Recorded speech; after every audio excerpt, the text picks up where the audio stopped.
Hello there, I'm Doyle, and some people call me Hooty. A lot of people, thousands of people call me Hooty. That's my online name. But let's see, I wanted to show you how I organize things with AI. We got all these prompts, some of the prompts we want to keep, and don't even realize it, but this is kind of what I do. I got all these categories here, and you can make up your own categories as you go along. And some of my categories have got categories or whatever. Got art here. You can see all the different things I have listed for art. It's like art styles and stuff. And I got examples of where I used them and things, like mixed media.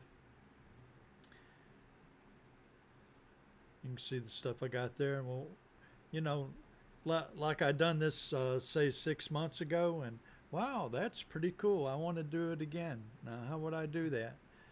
Uh, the deal here is that let's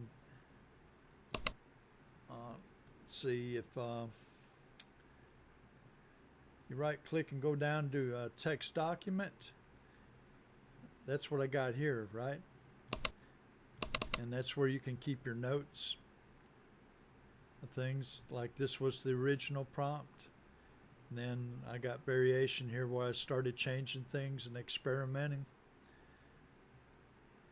And that's a good way to keep them. See, even if I done this like 6 months ago and now, oh, I want to do it again, I can do it again. And you can keep whatever notes you need to and something like that just by right clicking and choosing text document.